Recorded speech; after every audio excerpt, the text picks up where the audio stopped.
Dobra večer. Kako uopće čitati tako složeno, zamršeno i zbunjujuće djelo kao što je roman Jamesa Joycea Finnegans Wake? Postoji mišljenje da je, za razliku od većine književnih djela koje čitamo u tišini, to djelo najbolje čitati naglas. Ono nije prevedeno na hrvatski, što uopće nije čudno, jer je najneprohodnije Joyceovo djelo i veliki prevoditeljski izazov. I zato samo za vas, dragi gledatelji, dio tog gotovo neprevodivog teksta, pravog lingvističkog čuda, punog igara riječi i višejezičnih referenci, samo za emisiju što je klasik, preveo je anglist i komparatist Lovro Škopljanac, a interpretirao glumac Dražen Šivak.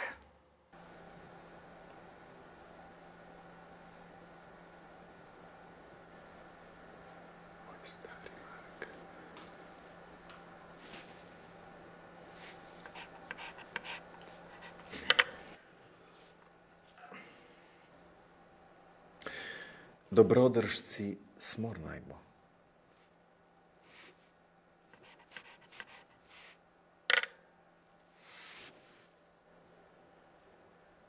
Tri kvarka za moj stari Marka.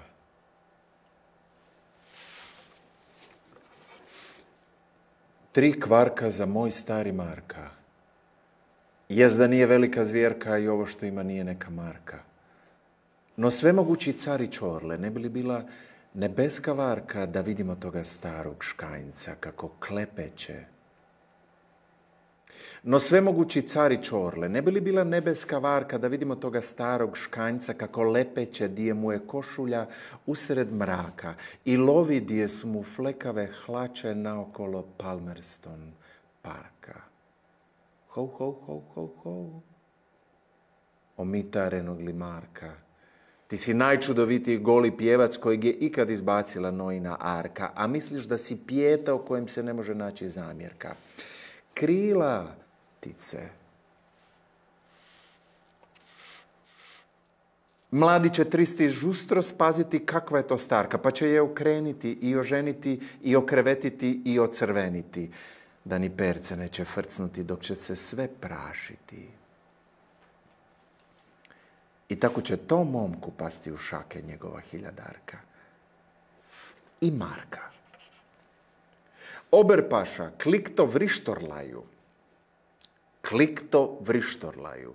Bude ta budnica za labude mora s krilcima, bukoč gale pozviždači zlatar, vjetruša i šumarski tetrijeb, sve te ptice morske zaurile su jedreno glasno, kad su ušmekale da su se kusnuli Trestan i Išolde.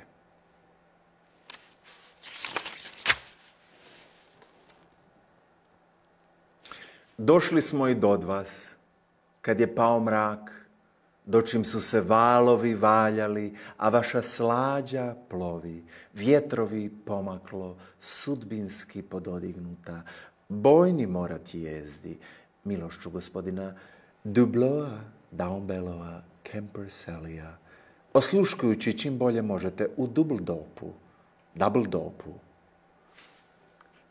Mragarca, ko turnirališta pri hodopadu s njihovim glasijama. I pritpuštate se proklisa rijeci, samo četvrtica po kubici za zadnje činove. Listovima i sikamorama i divljim guskama i blunovkama i selicama i melašima, drozdovima i auspticijima i svim pticama, regbi rotno metno saveskog mora, sva četiri su tu, sva sopću i šmrkuću i slušaju. Dobrodržci, smornajmo. Dobrodržci, smornajmo.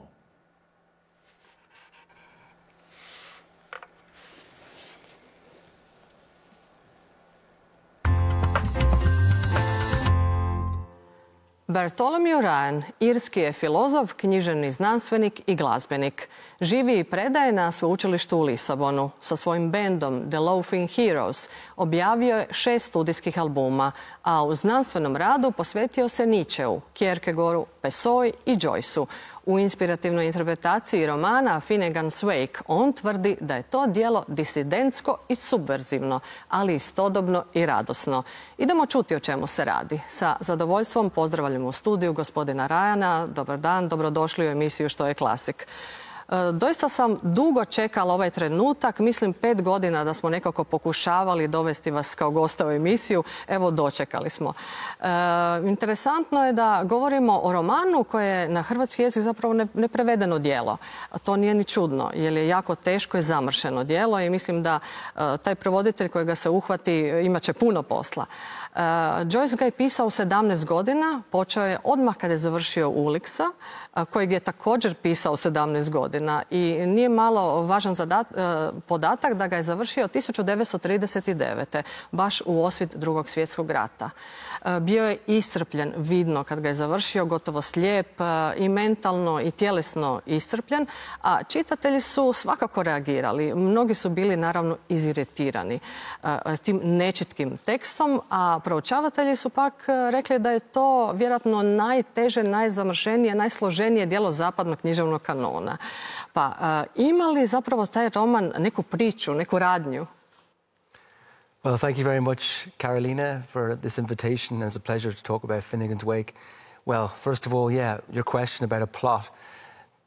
Yes, there is a plot, but one of the key things about Finnegans Wake is it's unlike any other book you've read. You know, you have to surf through it, you know, and surf with it and hear it.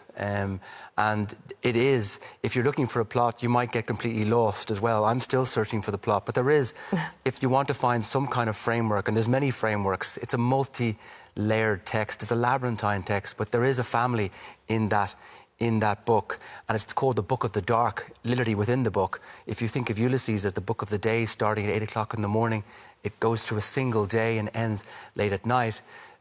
Finnegans Wake begins when night is falling, and it's the book of the night, it's the dream book, so it's literally when everyone is asleep and in bed, and this is kind of becomes every single person needs to sleep, and when they sleep, this whole history of the world emerges in Finnegans Wake, and it's a mother and a father with 3 children, HCE, ALP, and their 2 sons and daughter, and that's kind of through the dreams of the father.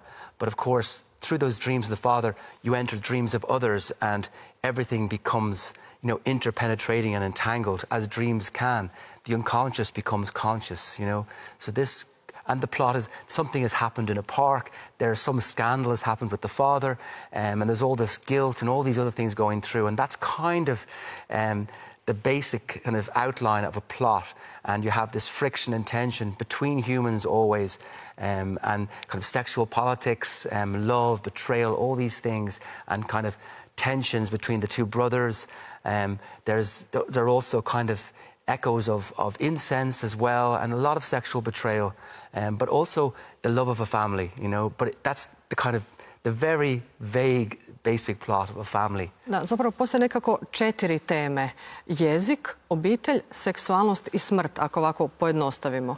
The title itself has so many keys to what the text is, or what the text might be. If I'm allowed, mention the title, yeah. Because you'll see already how Joyce manages to navigate between high and low culture, and all these codes that are happening. So Finnegans Wake itself, the title it's named after, on one level, it's an Irish-American folk song. It's quite a trashy kind of Irish-American folk song. It's not that pleasant, but it's fun, and it's called Finnegans Wake, and it's about a hod carrier, someone that, you know, fixes up the roofs of houses, and a working-class man who falls off the roof and dies, supposedly. He likes this whiskey, or as Joyce would call it, wise key, and at the wake, at the funeral, the night before the actual funeral, when his body is displayed, people are all drinking whiskey,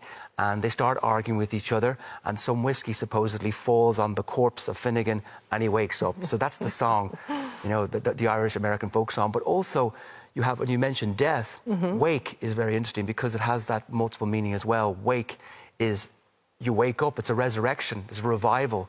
This is very much, you know, we have this in various religions, and the idea of renewal and recycling, that's all in the wake. But it's also a death. A wake is a death, in at least in Irish tradition. You have the wake before the funeral when you go and see the corpse itself, the body, and you pay your last respects. But wake is also the pattern on water. If a ship is going through the water, you'll have these wakes emerging, so the kind of ripples of the water, which is, of course, the water and the river is crucial, is also a central element in Finnegans Wake for many reasons. And then Finnegan, you have the figure Finnegan, but you also have Finn. Finn is one of kind of a warrior, poet, king of ancient Ireland, who disappeared as a pagan king, pre-Christian king. But Finn is also a word for cleansing or pure or clearing in the Irish language. It also means to find in Norwegian, and of course end in Latin and French, Finn. So Finn, again, he'll come again. So this again, we have this messianic thing of someone coming again. And then you have Finnegans, the end and negating. This negation, again, you talk about the negating of something, but it's always renewing again, Finnegan. So you have all this. And then Finnegans Wake, there's no apostrophe. Yes. Or on the, so it's not like it's Finnegans Wake, it's Finnegans Wake. It's an imperative. We're all Finnegans, the people of the history of the world. All of us should wake up. So you have the death there, you have the family Finnegan who morphs into the father that's dreaming. And it's a little nutshell of the title itself, you know? Da. Vidimo zapravo da toliko puno značenja već je sadržano u jednom naslovu. I zapravo ja često, zapravo sada i govorimo o emisiji Finnegans Wake, jer možemo taj naslov prevesti ovako na prvu loptu, ako ja sada prevodim, Finnegani bdiju ili Finnegani se bude. Dakle, teško je uopće i odlučiti se prevoditeljima, i to je doista veliki izazov. I zaista, to djelo je lingvističko čudo. Često se kaže, Joyce je i lokalni pisac, ali i svjetski. Lokalni, jer je čitav život zapravo čeznuo i pisao za Dublinom, a svjetski pisac je u mnoga svoja djela preplao mnoge jezike ovog svijeta i razne međunarodne reference, likove i motive. U ovo djelo on je zapravo uključio 60 jezika, a ako imamo točan podatak, to je doista nevjerojatno. Znači, igra se jezikom na svim razinama, igra riječi, višejezične reference su to i logično je da mnogi čitatelji pitaju kako je moguće da jedno tako zamršeno, nečitko, nečitljivo zapravo djelo, kako je moguće da je to djelo umjetničko djelo? I know. It's a problematic work, but that's what I love about it. I think many of us love about it. There's a tension. Is this a great failure? It has been called a great failure. I think T.S. Eliot called it a monster, you know, and it is a monster. But in the great kind of profound sense, we're talking linguistically, monster meaning to show, mostrar, it's showing itself, this monstrous text.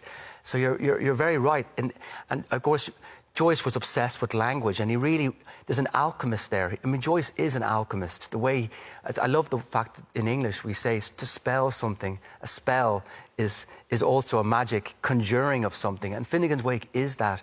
It's very important when you enter Finnegans Wake. It's not any kind of normal book. You can't just read it in a normal sense. You have to literally, it's like listening to experimental music or looking at a very complex, strange painting. You have to kind of go with it.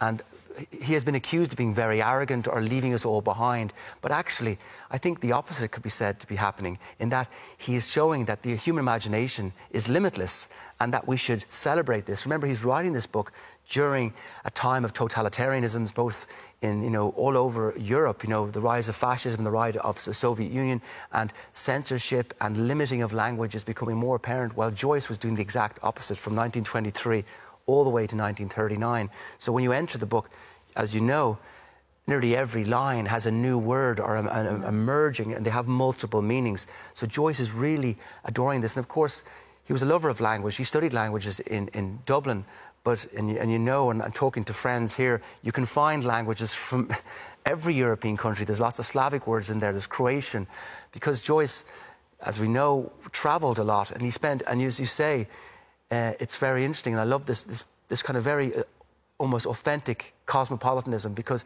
all his books are based in Dublin. He's very much, as you say, a local writer. It's just about Dublin. But at the same time, this is a man who left Dublin and Ireland when he was 21 years of age, and he only returned only once for a short period in 1912, and after that he was always away, and most of the time really Trieste, Paris, and then Zurich, and a little bit of Pula, of course, as well. So these four cities, and really that's where he hears lots of languages. Being in Trieste and Pula was fascinating for him because he was a language teacher, and I heard from talking to people that knew of other people, he was meant to be a terrible language teacher because he just wanted to learn the languages of everybody else in the classroom, and he absorbed all that. So he wanted to create that great local kind of speech, but at the same time, it's extraordinarily global. And so don't feel intimidated when you're coming to Finnegans Wake because oh, I'm not Irish, or I'm not from Dublin, my native language is not English. You know, in Ireland itself, people are afraid to go anywhere near Finnegans Wake. It's almost just as difficult in a way because it's so intimidating, but we need to overcome that, you know, and enjoy that difficulty. Sviđa mi se kako ste napisali u vašem znanstvenom radu da to djelo omogućuje zamršene susrete. Ne treba se bojati čitati zapravo takvo djelo. Zašto se ne smijemo strašiti? Recimo, John Cage, veliki umjetnik, na osnovu toga djela napisao je 2 skladbe. Zapravo, čini mi se ponekad, a pogotovo kad se radi o klasicima, da je možda najljepše kad zapravo mi u tim dijelima nikada ne možemo do kraja proniknuti u srž umjetničkog dijela. Pa nije li to zapravo najveći izazov i najveća ljepota kad čitamo takva dijela? I think so. I think, and we've talked about it before, that there's something ungraspable, you know, sometimes with great works. There's a great line from a Brazilian author called Clarice Lispector, and she goes, creating is not imagination, it's taking the great risk of grasping reality. And I think that's fascinating. It reminds you, and Joyce is one of those types of people, he's trying to grasp reality. You know, but what is reality? It's a totality of what is known and unknown. And I think Finnegans Wake is this extraordinary attempt to try to kind of show or manifest some kind of reality, which is very difficult to do, and it might sound impossible if we're all entering our minds like this. So Joyce is really, he's a worker, he's a craftsman. To be an artist is not to be so ethereal or to be just lost in the clouds or something. It's actually, you're working with these tools, you know, and he was an artificer and very much wanted to get to that. And as the deeper he goes, I think he says at some point in a letter, he says, it's like I'm drilling into the mountain from all sides, but I'm not getting to the center, you know. Or he wrote to his grandson once, for a quarter of a century, I've been gazing into, my eyes are tired. For a quarter of a century, I've been gazing into nullity, where I found a lovely nothing. So the deeper you get, you know, the further you go, you enter this void more and more. And Finnegans Wake is very much that, and I think that's why people pulled away. But again, I keep going back to that, not to be afraid of that, and that's why we use the words interpenetration or entanglement. And someone like John Cage, the experimental you know, artist and musician after World War II, approached it like that. It wasn't, let's just go with it. And so he was able to make music just playing with the text. And you see this with dancers as well, and in other artists who just, okay, they let themselves get washed over with it or by it and not get stuck on one page, you know. So this is really important. Jako rado bih u emisiji dotakla se vaše interpretacije toga romana Finnegans Wake. Vrlo je interesantna. Vi, dakle, u vašem znanstvenom članku tvrdite da mi tek danas, gotovo 100 godina kasnije nakon nastanka, možemo razumjeti to djelo i da zapravo ono sadrži jednu ekološku misao u srcu knjige. Da je na neki način jedna umjetnička interpretacija našeg uništenog planeta. Zbog čega? Well, yeah, I really think it's really interesting because in the last 20 years, you have a lot of eco-feminist writers now emerging, and they're kind of talking about, you know, the thick present or being thrown into the middle of things. You see this with Anna Singh and Donna Haraway. She's trying to find a new word, Donna Haraway, called Cthulhucene, which is to kind of counteract Anthropocene, that we're not so human-orientated, but rather Cthulhu is like, again, back to the monster. It's the time of the monster, something that incorporates not just humans, but all living things, and not only living things, but matter. You know, Joyce's Finnegans Wake is a work of overflowing matter, where things transform into stones, people transform into trees. You have the name of hundreds of rivers in a key chapter of the two gossip women talking about, and the word is gossipocracy, that two women are talking about Anne Olivia Pluribel, the river, and the woman, and the mother, and the daughter, and it weaves in over 800 rivers into the actual text. So what we're finding out now with Joyce, through these, and these writers don't mention Joyce, actually, interesting enough, and Timothy Morton is another author writing books about ecological thought, and he uses the word dark ecology rather than deep ecology, and going back to that kind of limitless, or that bottomless pit that we have with RNS and ecological thought in the 1970s. Now we have dark ecology. We have this expansive kind of terrain. We have to think so big now. We have to think of all interconnectivity if we want to survive on this planet, that everything we do is interconnected. And this is a real paradox of our times, where we're, on one level, technologically so connected with each other, but it's also a big danger of becoming completely disconnected with the reality of the five senses. And Finnegans Wake is very much all about that, the first word being river run.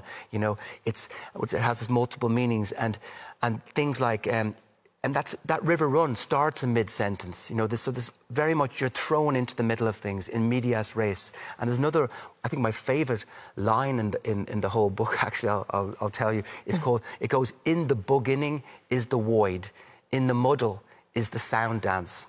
And it happens almost in the middle of the book. And that's fascinating, because I find that very ecological, because, of course, in the beginning is the void is a play, of course, you're thinking of in the beginning was the word, the opening of St. John's Gospel, word being logos. So instead of beginning, it's bug, which is, again, an insect thing, but it's also, we're listening in. When you put a bug in someone's office, you're listening in someone else, but also we have, and then bug, you also have this technological element to it as well. But it's not was, it's is. It's in the beginning is. It's the eternal present happening, and that is nature itself. Nature is always flourishing and decaying all the time. And then instead of word, you have void, which classic Joyce moment where both the word and the void merge together. And then muddle, instead of middle, muddle. Mud is moist, it's dark, but also muddle is confusion, to be thrown in confusion. And we always have to think etymologically, and it might be scary, but it's also quite beautiful. Confusion is to fuse with. So it's not just you're completely lost. You are when you say, I'm confused, but you're fusing with something. And Finnegans Wake is a book of confusion in the sense of being lost, and very quickly in the book, but also you're merging with something. You're always merging with something. And the sound dance, it's a dance. So there's so much you can play with there, and that's when we think about ecological, of course, ecological, logos is the word logos turns up there, and the word, which means abode, it's a binding, it's a relation to the home, and a home, of course, is planet Earth, So it's this, we have to remember that ecological, the logos, the relation, the binding to our own abode. And that's what Finnegans Wake is very much, Zapravo je vrlo kreativno čitati ga, jer i od čitatelja zahtjeva jedno promišljanje, stvaranje, kreiranje. I vidim da je to jedna nezavršena, nikad završena priča. Također je interesantno, vi kažete da je to jedno problematično, disidentsko, subverzivno djelo s jedne strane, a s druge strane kažete da je to djelo veselog disidentstva, znači radosnog. Kako sad tu radost i to jedno problematično, teško, crno stanje? Čini se malo kontradiktorno. Well, I think, subversive, when we say subversive, I think to be subversive or to be rebellious, I think is an act of affirmation. I think going back to a classic text from the 1950s from Albert Camus, the rebel, he goes, what is a rebel? A person who says no, but whose negation or negative stance is an affirmation.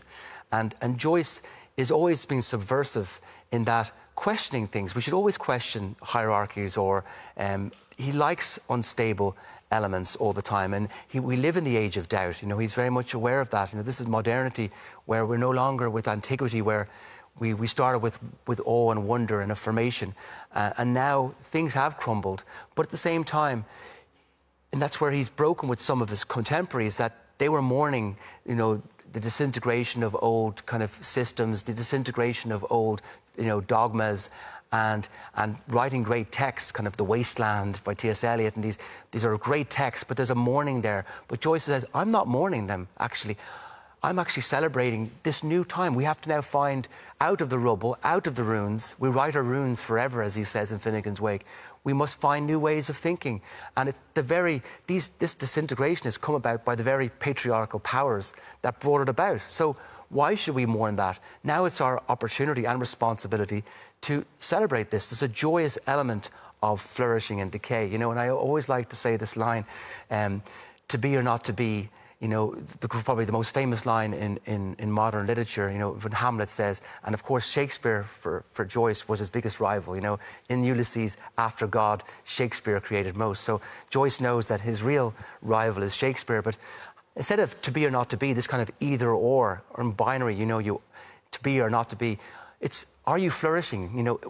Are you decaying? Are you in the middle of things? Are you able to accept the mortality of our lives and really embrace it? So it's always important to be subversive, in a joyful way, in a world that is always trying to limit. And this goes back to, again, Finnegans Wake, and we're talking here, it's very important in Finnegans Wake that, as you say, being creative, you become creative when you read Finnegans Wake, it's for us to have fun with it. The text can be whatever you want it to be. You can go so far with it, or maybe just beyond the first 2 pages. So it's up to the reader to become, we're the interpreters, and Joyce is the interpreter for us as well. So that's really important. So this subversive is always there, and sub is under. You're always going, you're turning, you're twisting, as the first sentence of the book kind of indicates as well. To djelo je na neki način kružno, jer završava tako da prva polovica prve rečenice se zapravo nastavlja na kraju. Nekako svjedoči o nekom vitalizmu u krugu, mogli bismo još tu puno interpretacija dodati, pa bih ja zapravo i zaokružila ovu našu emisiju tako.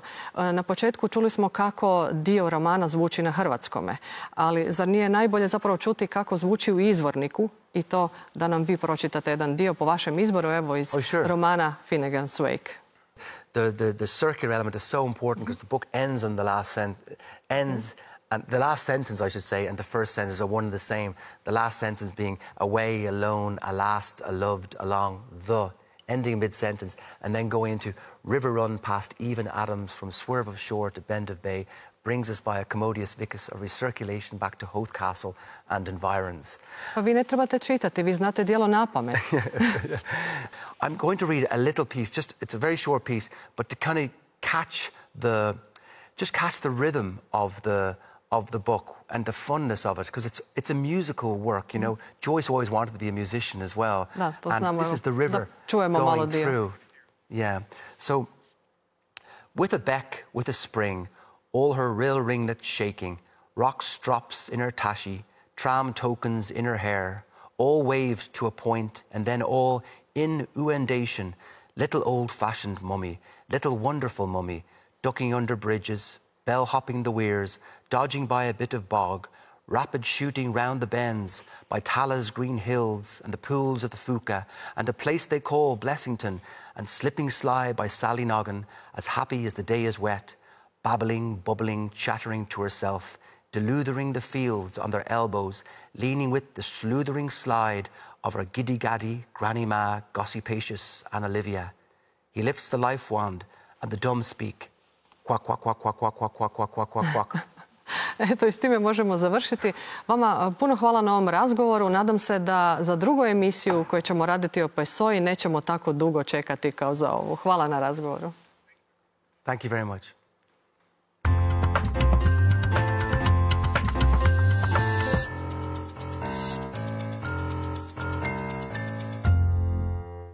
I mi danas, kao i sve generacije prije, živimo u zanimljivim vremenima. Možemo birati ratovi, nuklearne prijetnje, siromaštvo, pandemija, ekološke katastrofe.